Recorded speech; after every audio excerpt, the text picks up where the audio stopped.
kalau tanah tu untuk buat sertu ataupun yang lain, badi mayat, mandi air tanah kubur wah dahsyat tu Kak Nani apa khabar?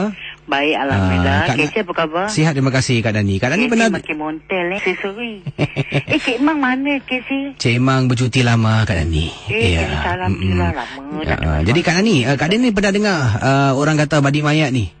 Mandi mayat memang betul ketik, tapi dia bukan seorang kat satu kubur tu punya tanah kan. Tapi kalau badi mayat kena mandi air tanah air tanah kubur lah. Air tanah kubur tu.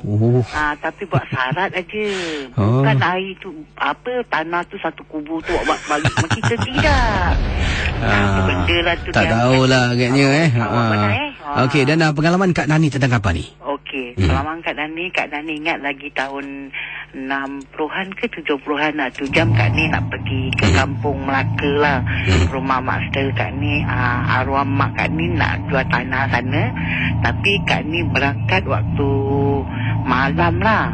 Kali sampai jalan naik kereta sewa gitu kan, jalan tempat tu sampai lepas tu banyak pokok getah ni. Sekali masing-masing perut lapar. Habis kata Kak Ni, tu ada jualan tu. Tapi Casey tahu tak, situ memang tempat tu memang kawasan tu memang tak ada jualan tu Casey. Tapi Kak Ni kata, Mama, situ ada jualan mak. Ada ramai tu nampaknya macam sedap agaknya sama Bila kita pergi mak betul. Sekali bilanglah dengan pak abang yang bawa kereta tu lah, kata abang tu, saya jalan sini saya tak pernah ada nampak jualan. Tapi dia bilang ada, mari kita pergi kata dia. Mari situ lah. Habis Kak Ni belilah. Kak Ni beli mi goreng mi goreng, habis makanan macam-macam ada makanan, tapi Kak Ni minat mi goreng dia. Mi goreng dia sedap dia. Tapi Kak Ni bawa balik mi tu separuh, Kak Ni bungkus dalam 5 bungkus.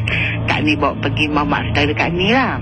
Habis sekali kata mak saudara Kak Ni, kau baru sampai. Kita kata baru sampai. Anak Matip ni orang bawa bawa mi daripada Singapura ke? Tidak, betul. Ujung Tanjung tu tak kita pergi tadi kan, tempat jalan tempat pokok dekat pokok getah tepi tu. Situ kedai makan banyak orang pokok getah. Kau pergi makan, kau pergi beli tempat sana, mana ada kedai dia? Ada. Kau tak percaya, makanlah kata dia. Tapi konon-konon dia makan tu Casey. Dia makan kata dia buka tu mi. Casey tahu apa? Cacing Casey. Cacing banyak Casey. Habis Kak Ni dah makan, anak beranak, adik-beradik pun dah makan. Mak Kak Ni, abang Kak Ni, adik kakak Kak Ni semua dah makan muntah-muntah berlambak Casey. Cacing menguit-nguit. Kata Kak Ni, Allah Akbar. Sekali katanya mak saudara Kak Ni punya anak, abang siapa namanya tu, nama lupa lah, Kak Ni lupa abang saudara Kak Ni tu. Dia kata, kau tunjukkan aku pak mana kedai dia. Mari orang bawakan. Sekali Kak Ni pergi dengan abang tu semua. Dia kasi kedai dia satu benda pun tak ada kasi. Habis kali kita tahu sini memang tak ada kedai dia, semua pokok getah, mana ada jualan. Kau ni merepek, sekarang kau dah kena apa? Habis tadi yang kita makan mi tu semua mi apa Kalau mak kasi tak, itu kata-kata kawan, bukannya mungkin kau ni salah kedai. Betul, kedai dia pak sini. Mak sini mak kedai dia, memang betul. Tapi yang dalam bungkusan mi tu semua cacing ke sih?